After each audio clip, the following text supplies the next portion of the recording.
So, good evening everyone. I am Jad Al, Project Coordinator at OPA, Online Petroleum Academy. OPA would like to thank you for attending this webinar under the title of Water Flooding Principles and Practice.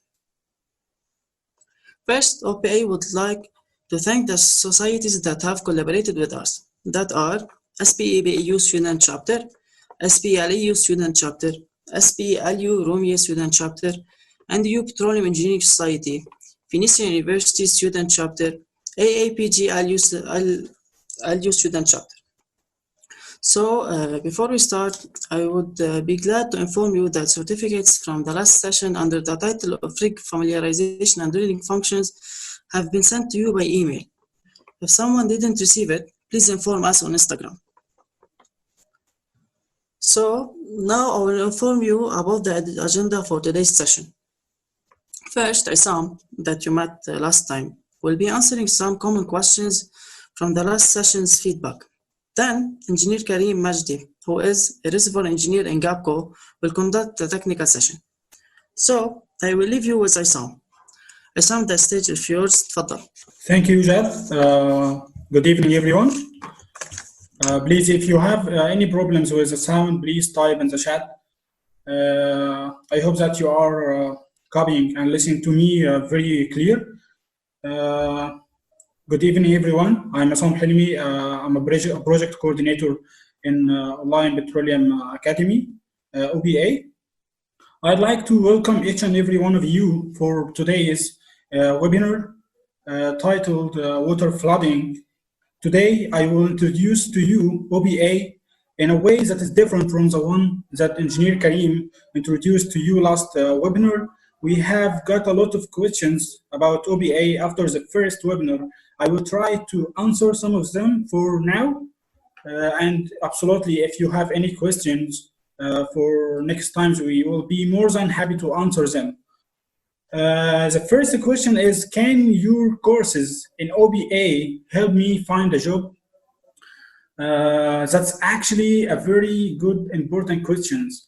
Nowadays, the number of graduates, either petroleum engineers or geology and geoscience graduates, is so big. And on the other hand, the job opportunities available is not the same. So getting a job nowadays is like a competition. So companies are looking for graduates that are competent and somehow ready for the job, and they are going to make sure of this point through the job interview. So we in OPA, the courses that we provide in OPA are introduced by instructors that are already working in the companies that you are looking forward to work on and to join. So through our courses, they will do their best to transfer their experience to you in a way that will help you pass the job interview and get your dream job. The second question, this is a funny one. People are asking, are you providing certificates for the courses that you deliver through your website? Absolutely. Of course, you can acquire your soft copy certificate by the completion of each course through our website.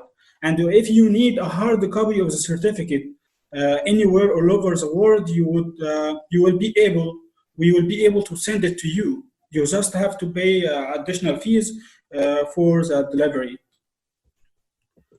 People are also asking about the prices of our courses, and I'd like to mention that price is what you pay and value is actually what you get. So we have two kinds of courses. We have online recorded courses, and we also have online live courses like the ones that we are doing right now. There is no fixed price for all of our courses that we provide, but we can give a range for the prices for our courses. Regarding the online recorded courses, the range is from $100 to $150 per course, depending on the level of the course. Is it a basic or advanced one? Also the duration of the course, the instructors, the years of experience, and for sure, this is for the recorded online courses. For the live courses, the price will be different. It will be twice the one for the recorded courses. that will be in the range from $250 to $300 per course. I'd like to mention also that the live courses are conducted using Zoom application, and it's a 1-week course from 2 to 4 hours a day, and at least 3 participants to start and conduct this course. People are also asking about, is OBA can OBA deliver a diploma for a specific courses or something like that? Of course, this is part of our future plan. If you want to be specialized in one or more of the petroleum engineering disciplines, reservoir engineering, drilling engineering, production engineering, or even geology and geoscience, you will be able to access a group of courses that are recorded or live courses with a group of instructors, and it's also certified one. The last question, which is a very important one to all of you, especially you students are going to be graduates in the coming few months or days or like years. The question is, can OBA help us with the available oil and gas jobs? I will answer this question in 2 parts. The first part is that the world's reserve of gas and oil is increasing from day to another. If you are following oil and gas industry, companies are announcing for new discoveries from time to another. A few days earlier, Apache and Total make second significant oil discovery in offshore Suriname. And soon, inshallah, there will be discoveries in Lebanon. So the oil and gas market is so promising, especially for the Lebanon people. And there will be more opportunities, especially from the service companies.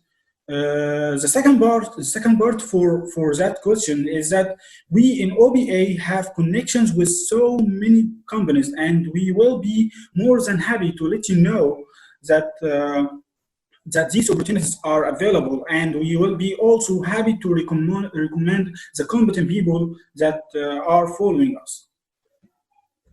Thank you for your time and for joining us for today's meeting. I hope that I answered some of your questions clear. I will now refer to my friend Jad to continue the session.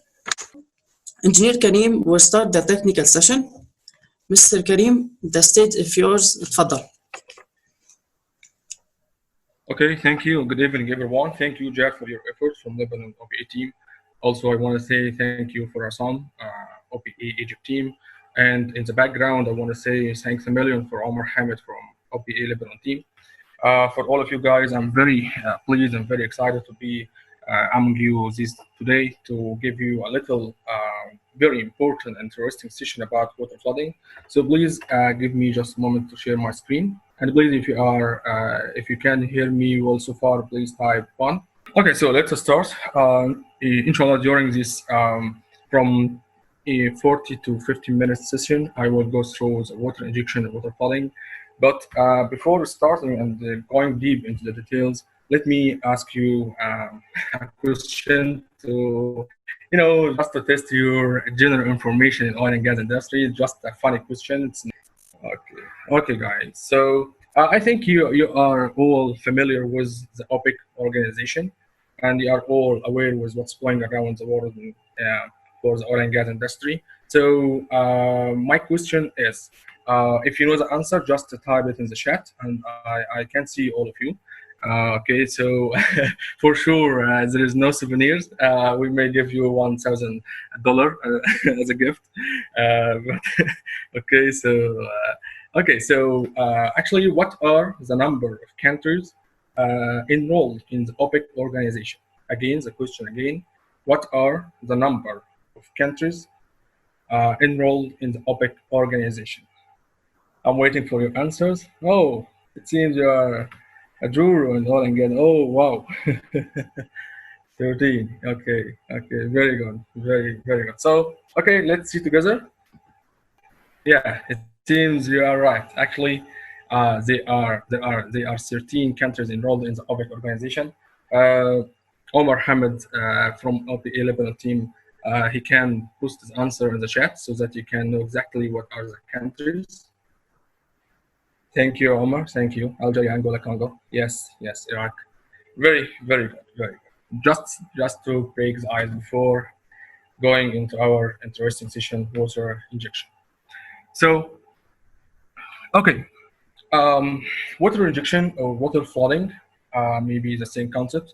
I go through into the session for some principles and practice. I divided the session into mainly four sections. So it's a very lag voice. Okay, so sorry. I may repeat again. Okay, anytime you feel that the voice is not good, just type in the chat. Okay, is it good now? Can you hear me well so far right now? Okay, very good. Okay. Okay, so it seems like it's good now.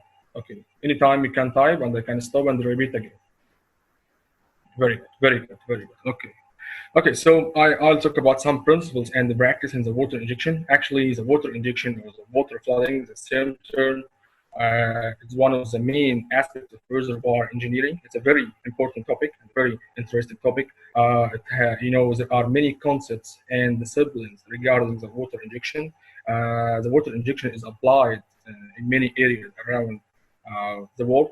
But let me tell you before going into the session, who am I? I'm Karim Magdi. I'm a reservoir engineer in Gulf of Suez Petroleum Company, or GAPCO. Actually, we in GAPCO are very strong in water injection. We are a leading company in the oil and gas industry, especially in the water injection. We have been applying water injection for more than 40 years till now. So we have very good, solid experience in water injection, water flooding. And now today I'll give you just a brief and some important. Okay, I'm sorry, sound not clear. I'll try to make it more clear. I don't know what's the problem actually. So I don't want to proceed until I'm sure that the voice is very clear. So Omar, Dad, Hassan, everyone, please type if the voice is still not clear. Sounds like clear this time. Okay, take your time. Voice is good. Okay, voice is clear. So it may be personal issues. I think. So now I make sure that the voice from my side is clear. Okay, maybe some personal issues. Okay, very good. Very good. Okay. So let's look together about the course agenda.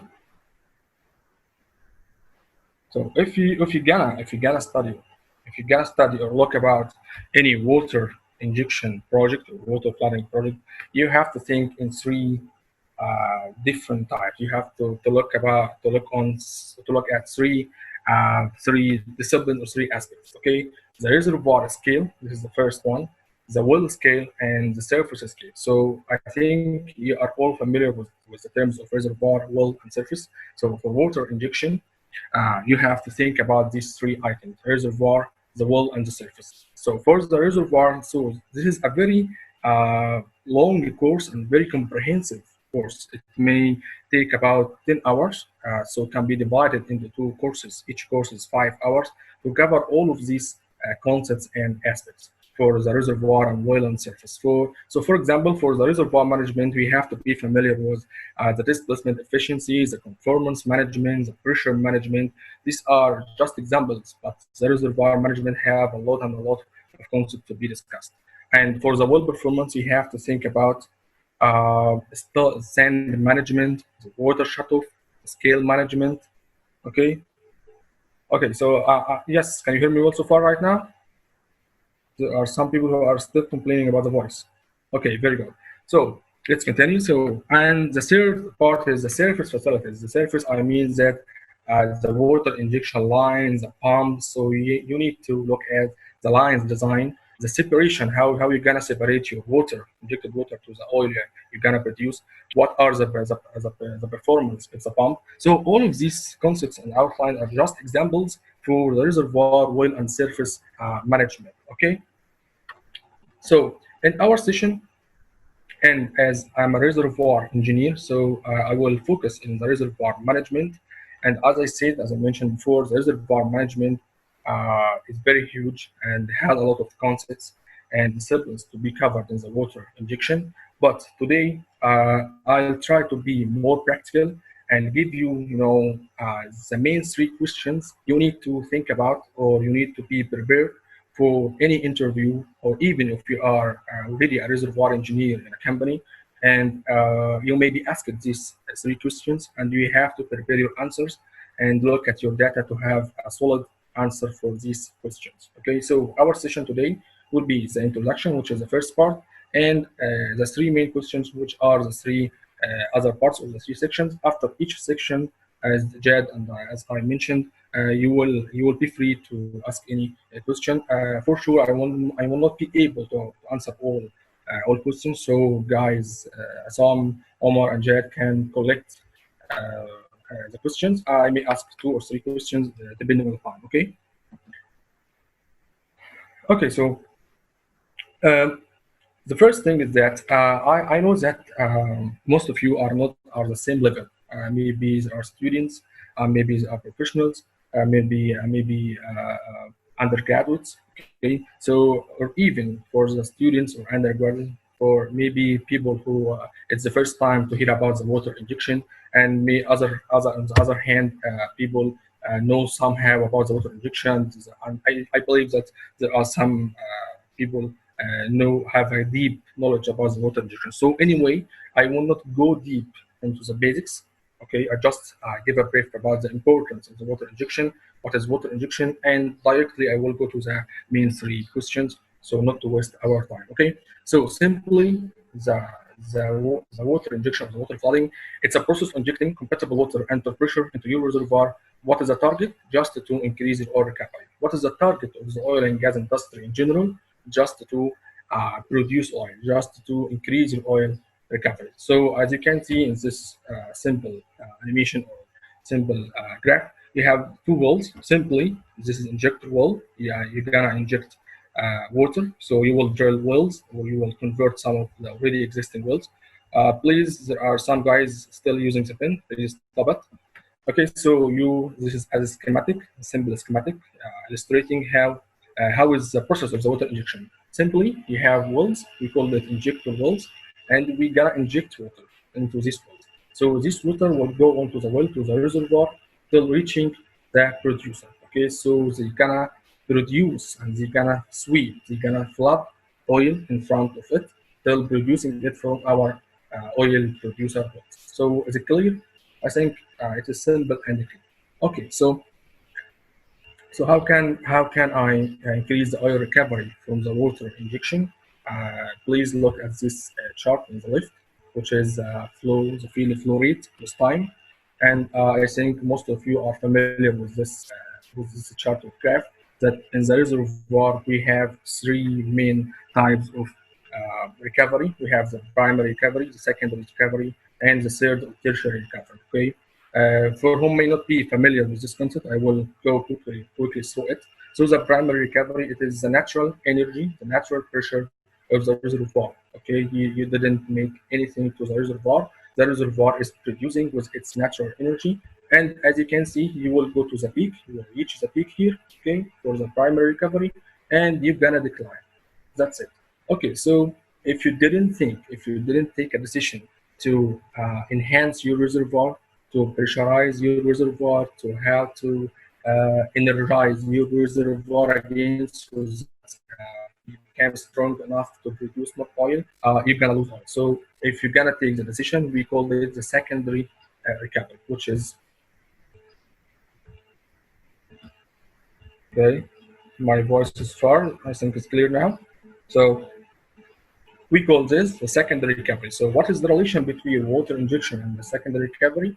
The water injection is a form, is a type of secondary recovery. So this is so So this is the main point. So simply, I define the water injection process, and now I tell you the relation between the recovery and the water injection. The water injection is a type of the secondary recovery. So using or applying the water injection means that you're gonna pressurize, you're gonna energize, you're gonna support your reservoir to produce more oil, as you can see in the second peak. Okay, I think it is clear for everyone. Okay, so as I mentioned before that for the water injection from the point of view, from the reservoir point of view, we have many concepts and many disciplines to look at, study, and decide. Okay, just for example, like this, what you can see on your screen, you need to know more about the injection patterns. You need to know about the reservoir heterogeneity, if this reservoir is homogeneous or heterogeneous. I know that in the session, I will add value to you. Okay, so injection patterns, sorry, ratio and its value, the fraction flow curve, how we can construct it, how we can use it, how we can predict the performance of water injection using these fraction flow curves, and also the vertical sweep efficiency, how we can determine it, and how can the vertical sweep efficiency affect the water injection project. Also the aerial sweep efficiency and the displacement efficiency, and what are the factors or parameters affecting the value of this displacement efficiency. So all of these items or concepts are very important, but I will not talk about all of these items in this session because you can read all of these concepts in the reference. I mentioned one of the simplest reference, which is called Tar Ahmed. Guys in the team, the OPE team, will send a link for the last version of Tar Ahmed, reference Tar Ahmed, so that you can read more about water flooding, water injection, and you can go through these concepts. Okay. So the first section is off now. I finished it. So if you have any question before moving to the second section, feel free to ask me now. Yes. Yes, the request will be sent. Yes. Okay. So does anyone have any question? Very good. Very good. Okay. Okay. So. Okay, so let's go to the main three questions. And please, guys, listen to me carefully because this is very important. And most of data in this presentation are actually real data. Okay, it's not like what you take in the university. It's real data and hands-on training. So please listen to me carefully. Okay. As you can see in this picture, your manager will come to you and ask, engineer Jad, engineer Kareem, engineer Omar, we need to study a water injection project. So he will ask you some questions and you need to answer these questions, okay?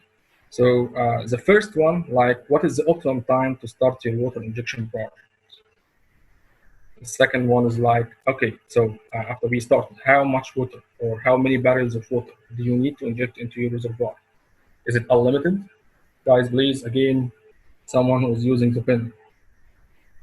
You are disturbing me because, you know, you make me lose my concentration.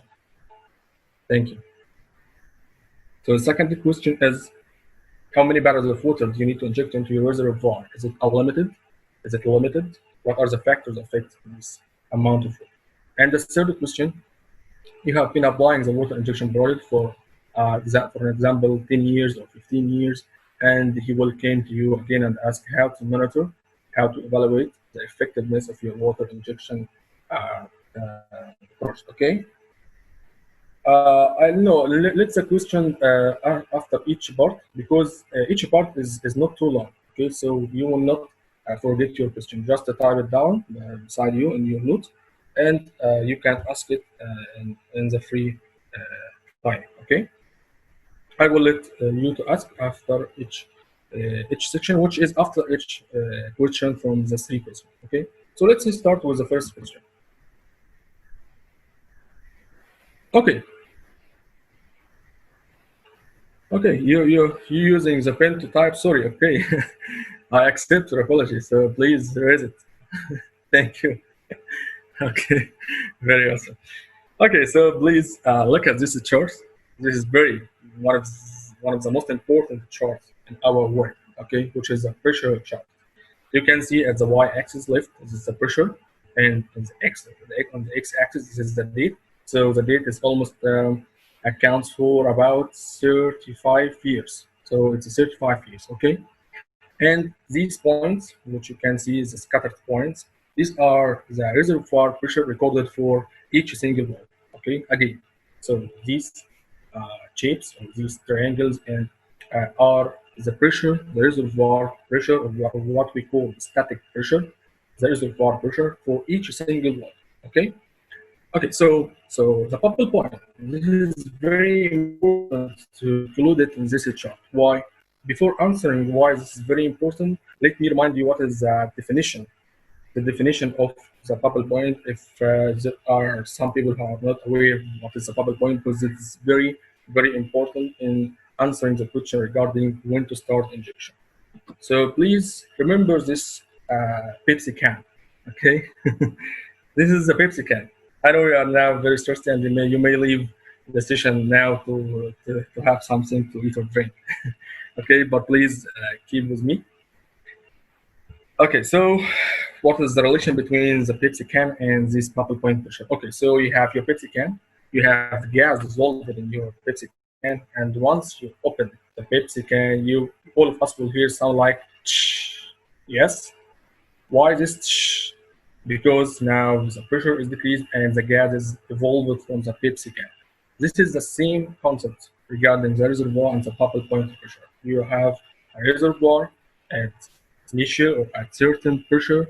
This reservoir has gas dissolved into it, and you are producing from the reservoir. Okay, so as you are producing from the reservoir, the pressure is declining to a point we call it a bubble point pressure when the gas began to evolve and liberate from the reservoir. Okay. Okay. Again, so come back to the question when to start injection, and please look carefully at this chart. As I mentioned before, any reservoir will have some wells, maybe 10 wells, 15 wells, 20 wells, 25 wells. It depends on your reservoir. Okay, so in this reservoir we have number of wells, and we have static pressure or reservoir pressure for each well at different time intervals, maybe each year, maybe after from maybe sometimes yearly and sometimes after 2 or 3 years. But at the end of the day, you will have a lot of data from different wells in the reservoir. These data, please guys, there are some guys who are playing with a pen. It's not a good sign at all. It's my first time to have an online technical session and see people who are kidding and using the pen in this way. I'm sorry to say that, but actually it's my first time to see something like that. For me, I don't have any explanation for that, or otherwise it's just a small person or kid. Um, so please don't use the pen, okay? So again, please look at this chart. So you will have at the end of the day, as I said, you will have a trend. You will have number of pressure points for your reservoir. These pressure points will give you a trend. Look at this arrow. So okay, we can see and say here that the pressure is declining. Yes, I'm right. Yes, the pressure is declining.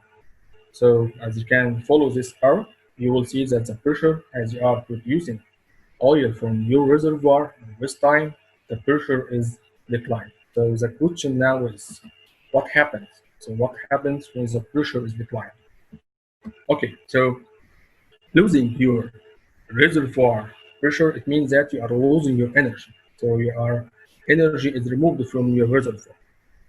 And furthermore, you are losing your pressure, and the pressure is declining below the bubble point pressure. That's why I told you the bubble point pressure is very important. So going down or going below with the bubble point pressure means that more gas is producing, and more gas is producing means that you are limiting your oil production. Okay, so you are producing more gas, it means that less oil. So you are limiting your oil production. This is one. The second one is that the gas itself is a driving mechanism. If you still can remember the primary recovery, the gas itself is one type of the primary recovery. So the gas itself is an energy. So producing more gas, it means that you are losing your energy. So to sum up, okay, pressure declining, especially below the bubble point, means that you are losing your energy, you are producing more gas, so further loss of energy and limiting the oil production. At this point, we have to think. We have to come together and think what we're gonna do. What is the option? And here comes the importance of the water injection and the answer of the first question, which is what is the optimum time to start our water injection project, which is will be here. Okay, once you have a declining pressure below the bubble point, you need to start your water injection. Okay, and at that point you will see the effect. So let's see together. Okay, so can you see the another second trend? It is an increasing trend of pressure. So the pressure, instead of declining, and you are losing more oil, after starting the water injection, the pressure began to increase again, which we call it pressure build up. Okay, is it clear for everyone? So the simple answer to the question when to start injection or what is the optimum time to start our water injection project, it's when your pressure is declining, especially below the bubble point pressure. So you have to start your water injection and see the effect. As you can see in the screen, the pressure begins uh, to build up again. Okay, so now I think you are familiar now after this slide. I think now you are very familiar with this question and very familiar with the pressure chart. So now I can ask you a question, okay, to see if you got what I said or not. So, and at time interval in this chart, the water injection stopped. In reality, this is the real data. So the water injection stopped. Can anyone tell me or type on the chat where exactly the water injection has stopped? I believe that you are now very good in water injection and in interpreting the pressure data and determining the effect of it. Okay, very good, Muhammad. Very good, very good. Yes, yes, Ali, yes. No, yeah, in maybe Jan 15. Yeah, yeah, maybe yes, yes. Jan 15, Jan 16. It's not something between. Yes, yes, yes. Very, very, very good guard. Very good guard. Yes, as you can see on the screen. Yes, we can see that here at late 2016, the water injection for some reasons stopped, and we can see the effect of this stop on the pressure decline. So maybe someone asked me what's the reason behind stop injection, how you stop injection, and you said that starting injection will pressurize your reservoir and produce more oil. I can say that it's something out of our control. Maybe some facilities issues, maybe some leakage in the line. So it's something out of your control. You will not, for sure, you will not stop injection, but something out of your control obligated you to stop your injection. Okay, so to sum up, what is optimum time? It is when your reservoir begins to decline, especially below the bubble point. Okay, so this is the second section. If you have any question, feel free to ask me.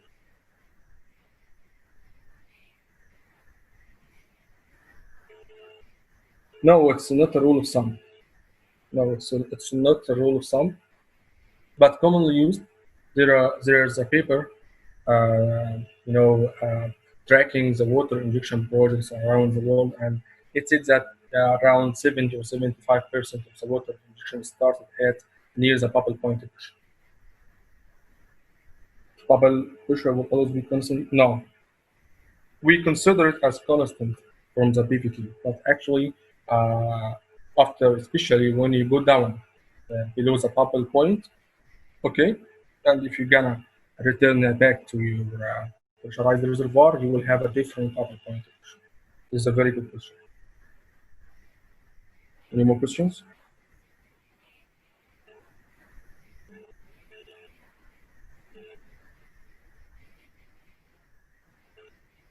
Yes, for sure. Will depend. Yes, residual oil saturation. Yes, it's a factor also because what is the advantage of injecting water if you have no oil in the reservoir, there is no residual oil in the reservoir and you're still injecting water. So it's also a very good question. What are the challenges that force you to stop injection? As I told you, mainly related to issues and problems regarding the surface facilities. I mean the surface facilities. I mean the surface lines, the surface pumps. You may have a problem with the surface pump. You may have a problem with the surface line. You may have a problem in the wall itself because the wall may be plugged, so the wall not accept any more water. So there are so many different issues in the practical life. Yes, the salinity of water affects the process. This is a very brilliant question also. The salinity, yes, because right now there is a breakthrough called the low cell water injection. This is pioneered by the British Petroleum. By the way, British Petroleum has been used to be our partner in GAPCO. Recently, Dragon came to be our partner. So BBU used Lucel, and they claim that it has a very good positive effect on reservoir. But till now, we didn't use it. Is there any material for? Yes, additives. Yes, for sure. It's regarding the additives. It is regarding the surface design, as I mentioned in the first slide. Let me tell you guys that actually I intended to answer only 2 questions, but your questions are very valuable, so that's why I'm going to answer as many as I can. No, no. Okay. What is accepted? High water cap. Very good question also. And okay, it depends on each company policy. Okay, so for each company, it has like an economic limit of oil. For example, company X says that I can live with 100 barrels of oil per day. Another company says I can live with 50 barrels oil per day. So it depends on the economic limit of each company, and then you can determine the ultimate water cut or the cut-off water cut. Can we use a brazil well for injection? Yes, for sure. If it intersected a good sand and communicated reservoir with all of your main reservoir, you can use it. Any more questions? Any bypass question I couldn't see?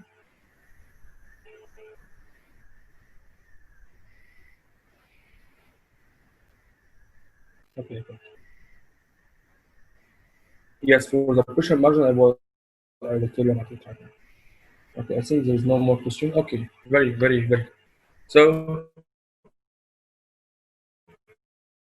let's move to the second question and the third section of the presentation. Don't get confused. There's the second question and the third section of the presentation. Okay, so the second question is also a very important question. So you decided. So your manager is very happy with you, very pleased with your answer for the first question, and decided to give you a bonus. Okay, the bonus is asking you a second question. Okay, so the second question will be. So the second question will be. So how many barrels of water shall I inject into the reservoir? How much water to inject into my reservoir? Actually, this is a very important question because it's not unlimited use of water. Okay. Okay. So this is a chart of concept of terminology. We call it VRR. VRR. Voidage replacement ratio. Voidage replacement ratio. Okay, don't give much focus to its name. Just look at the equation. The equation is it's very important, very, very important. Okay, the VRR or the voidage replacement ratio. Okay, actually it's simple equation. You should divide the water injected by the fluid you are producing. So simple. Okay, so you're dividing the water injected to the barrel fluid or the production or the fluid you are producing. So, okay, VRR is voidage replacement ratio. I will tell you in detail right now. So the VRR is voidage replacement ratio. What is the voidage replacement ratio? It is when you divide the water you are injecting to or by the fluid you are producing. So simple. So what is the fluid you are injecting? It's water.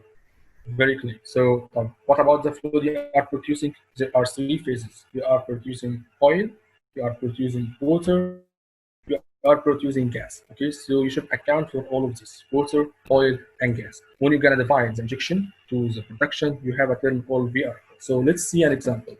So if we have a constant production, our reservoir, let's say 10,000 barrels of oil. It's a constant production, okay? And we gonna inject three different scenarios. We gonna inject 15,000, we gonna inject 10,000, and we gonna inject 7,000. So the VRR will equal to divide the injection, simply divide the injection per the production. So we have a VRR of 1.5, a VRR of 1, and a VRR of 0.7. Okay, then now I think it's very clear. So please look, listen to me carefully to this concept. So, okay, if you need to increase your reservoir pressure, you need to have a VRR higher than you need to have a VRR higher than 1. So like the first example, so maybe injection of 15,000. So you have a VRR around 1.5. Okay, great. Okay, so if you need to maintain your pressure, maintain means that you need a constant pressure. Okay, you don't need to increase or let the pressure to be decreased. So you will inject VRR equal or around 1. It's not exactly 1, but around 1, 0.9, 0.85, 0.91, 1.1. Okay, so you need to have a VRR around 1. And okay, so the third scenario is that you have a VRR below than 1. Okay, so the pressure will still decline. Maybe a gentle decline, but the pressure will still decline. Okay, so I know that most of you right now are thinking of so pressure decline. So why injecting using VRR below than 1? Okay, let me answer this question. So why injecting below the VRR 1? Why? I said before, I mentioned before that the objective of water injection and water flooding is to energize and pressurize the reservoir, support the reservoir to produce more oil and to increase the oil recovery. So why now injecting using VRR below than 1? So these are some actual and the practical reasons and answers for this question. So maybe due to the surface issues, you may have a surface issue, you have a leak in the line, so you cannot inject all of the 15,000 barrel of water. So we are injecting 15,000, but 5,000 are leaking, okay, and what is delivered is only 10,000. So you have, or just you are leaking half of the injection. So you are injecting 15,000, but the actual injection is around 7,000. Okay, this is one of the reasons. The second reason may be due to the well issues. So you are designed your well to accept around 5,000 or 15,000 barrels of water, but due to some problems of scale and sand management, the intervals of your well, your injection well is black. Some intervals are black. So the open intervals are the only intervals that will accept the water. So you are injecting 15,000, but the accepted water per well is only 5,000 or 6,000. So it's also another reason. Maybe a third reason, like you have more producers with the same injectors. So you have a drilling plan. You are drilling more oil producers, but you are not drilling water injection wells. So you are increasing the production, you are increasing the offtake from the reservoir, but you are keeping the water injections, no more drilling. Okay, and even you can use your current injector wells and convert it into oil wells. So we are losing injector wells and converting them into more oil wells. So you are also increasing the offtake of oil, the offtake of fluid from the reservoir, and decreasing the injection of water. So this is also a reason. Fourth reason, which is common, which is the inavailability of water. You may have you don't have enough water to cover all of your reservoirs. So for us in GAPCO, we are a very big company. We have main 4 areas, we have different reservoirs, and we have the same amount of water. So we cannot be able to manage the water to deliver the required water injection to every reservoir. So these are some of the reasons why we sometimes injecting below the VRR or VRR below 1. Okay, so a second question may come to your mind now, which is, so what is the objective? You told us that injecting using VRR below 1, it's not favorable, and it's something out of our control. So now what is the objective? So shall I inject with VRR higher than 1 or VRR equal 1? Okay, let me answer. So let's go back to the slide of the pressure. So at this slide, can you see it clearly? You have a very sharp decline in the pressure, yes? And do you need to increase your pressure? Agree? I think we are all agree to this point. So coming back to the slide. So at the early stages, you need to increase your reservoir pressure, so you will inject with VRR higher than 1, so that you can increase your reservoir pressure. However, please listen to me carefully. However, as you reach a pressure value, you should not exceed it. Otherwise, you will lose fraction.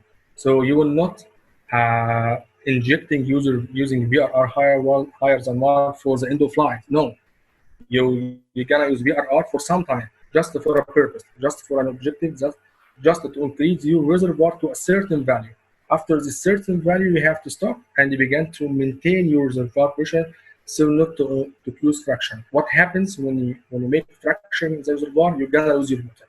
So if you make fraction in the reservoir, you're gonna lose your water injection in these fractions, and they will not deliver to the oil producer. So as common practice, after reaching the bubble point, and I will let you see a very important graph now in the second and the next to clarify this part. Okay, so after reaching the bubble point or slightly higher than it, you will use VRR around 1. Why? To maintain your pressure. Okay, so look with me at this graph to make it more clear for the second question.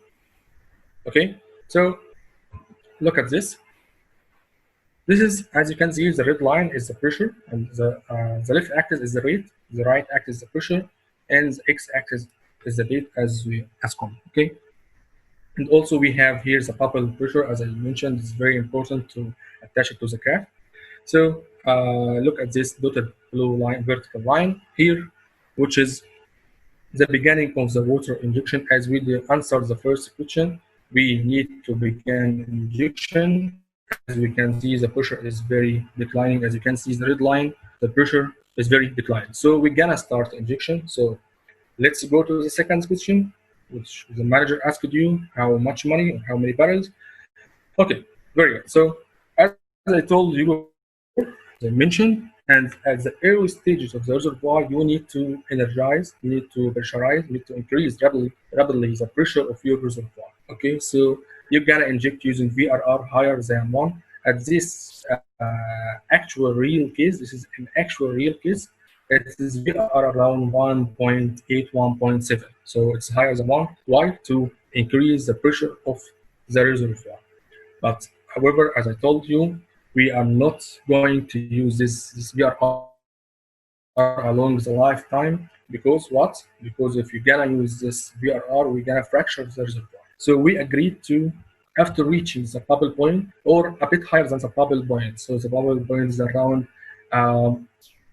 1,400. So when we reach 1,700, okay, it's just 200 psi increase in pressure. At this point, we can now manage our VRR, and with the objective of maintaining our reservoir pressure. So we will decrease.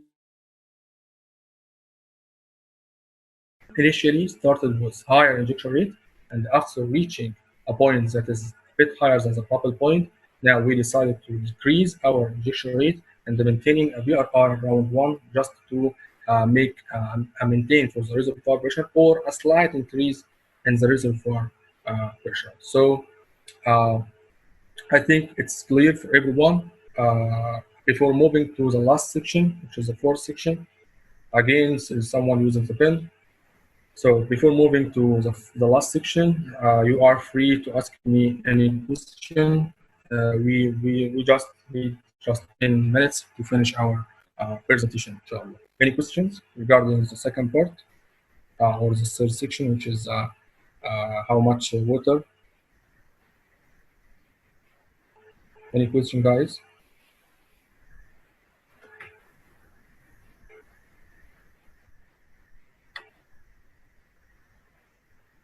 Okay, good.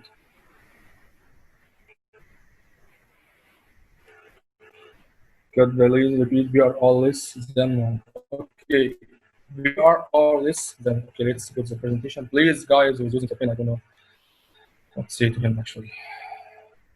Yes, keep injection, but not to reach a fracture, because if you reach fracture, you're gonna lose your injection. Okay, the VRR lower than below than 1. Okay, look at this slide. This condition is not favorable. We are I don't know what to say. Okay. I don't know. just kidding actually. Okay, so because of these some reasons, due to maybe surface issues or well issues, or due to the drilling planning, you have more oil producers and less injectors, so you may be obligated to operate with a VRR lower than 1, but it's not favorable or preferred at all. What we design is to have VRR higher than 1 for the initial stage, and then keeping VRR around 1. Okay, so any more questions? Okay, that's how can we assure that both wells? This is the third section. This is the final section. We am later. They are without calculation. Okay, sometimes in the field, practical wise, you may not be able to calculate it, or if you calculated it, you may not be able to achieve it. That's why I'm telling you in the practical life, it's a bit different from the theoretical life. It is the same, but in actual life, when you're gonna implement, you may face a lot of challenges. Fracture pressure, you're gonna make fractures in your reservoir, okay, and you're gonna lose your water. Thank you. Yes, if VRR below than 1, the reservoir pressure will stay under the power point. Yes. Fatima, they initially using VRR higher than 1 to pressurize your reservoir, then is using VRR equal 1 to maintain the reservoir pressure. Why we use it? I think you mean VRR below than 1. We don't use it. We are obligated to use it. It's out of our control. Okay? You cannot manage it. Sometimes you cannot manage it because of some challenges and issues and problems in the lines, in the wells. You cannot fix it. But you are working. You should work on fixing it to have a VRR higher than 1. Yes, the amount of this water is higher than the amount of produced fluid, not oil. Fluid, as I told you in the equation. The equation is injection fluid divided by the production. The production fluid is oil, water, and gas. Okay. Thank you. Okay. So shall I proceed? Okay. Very good, guys. Very good. So moving to the third question, which is the final, the fourth section and the final part of the presentation. And after that, you are free to ask any question. How much time? It depends on some calculations regarding. This is a very good question regarding the pressure increase and what actually the trend you need to increase your pressure. There are some calculations maybe for 1 year or 2 years, 3 years, but it doesn't continue for a long time. And the main factor in this part is the gas. If there is a huge amount of gas in the reservoir, so we may inject for a long time to pressurize your reservoir. Also, the reservoir covers. the heterogeneity and homogeneity. That's the concept I mentioned in the beginning of the presentation that you need to read about any of the reference. It's not about time. From much time, it's not about time. It's not about the pressure. So it's about the pressure. So when you see your pressure declining below the bubble point, you need to start your injection. Okay. Okay, guys. So the final section. Very good. Okay, the final section is okay. So your manager will give you another bonus. Okay, another $1,000. No, it's not $1,000. It's uh, I'm sorry for interruption. Please, there are some Jad, Omar. There are some guys in the waiting room, so you can allow them to attend the session, or you can allow anyone to attend. So please cancel the waiting room. Okay, so let's continue, guys. This is the final section, which is, as I told you, your manager asked you the first question when to start water injection, and you answered. We are now below the bubble point, and we need to start injection. He agreed and began to ask you the second question. So, how much money, how much water, how many barrels shall I inject? You answered him for the early stages. For example, for the first 3 years, we gonna inject with VRR higher than 1, for example, 1.5, 1.6. And after these 3 years, we're gonna inject with VRR around 1, and he is very happy and very pleased with you. And you have been injecting water in your reservoir for more about 10 or 15 years, and your manager came to you again and asked you, Karim, how to monitor your water injection and how to evaluate your water injection if it is connected, if it's already the water is reached to the producers or not, if there is oil or not. So please look at these maps. We call it there is a salinity of water and water cut maps. Okay, I think you're familiar with water cut. Water cut is the percent of water produced to the total fluid. So we have from 0 to 100%. It is 0 water cut. It means that it's totally oil, and 100 water cut. It means that the fluid is totally water. Okay, and the salinity. This is very important. The salinity, for whom may not be familiar with the term of salinity, the salinity we refer to it by ppm. So for sure, the fresh water you can drink it, but the seawater you cannot drink it. Why? Because the seawater is more saline than the fresh water. Yes. So this is the same. We have fresh water, which have very low salinity, and we have the seawater, which has moderate salinity, and we have the formation water in our reservoirs, which has a very high salinity. So the seawater has a salinity around 35. I will type it 35,000. Okay, 35,000 ppm. Okay, 35. I'll send it to you guys. 35,000 ppm, and the formation water have salinity around 150,000 ppm. Okay, so the injection water is seawater, which has a salinity of, as I type down the chat, 35,000. Okay, but the formation water, which is in our reservoir, has a salinity around 150,000. Okay, 100. I'm sorry, 100. Okay, I'll type it again. 150,000. Okay. So what can happen when there is a mix between the injected water and the sea and the formation water? Absolutely, we'll see reduce the values of the salinity. Yes, so you are mixing 35,000 with 150,000. So you will see a range between 60, 70, 50,000 salinity. And that's why we use these maps. So this is a map. This is an actual map for one of our reservoirs. Okay, so this is an actual reservoir, and this is an actual map, and these are actual real wells. So we have here, like, please look at this map carefully. We have here like this triangle representing the injection wells. So we have two injection wells, one from south injecting to the north, and one from the north injecting into the south. And we have nearly around 10 producing oil wells. Okay, So this is and same here. This map is the same like this map.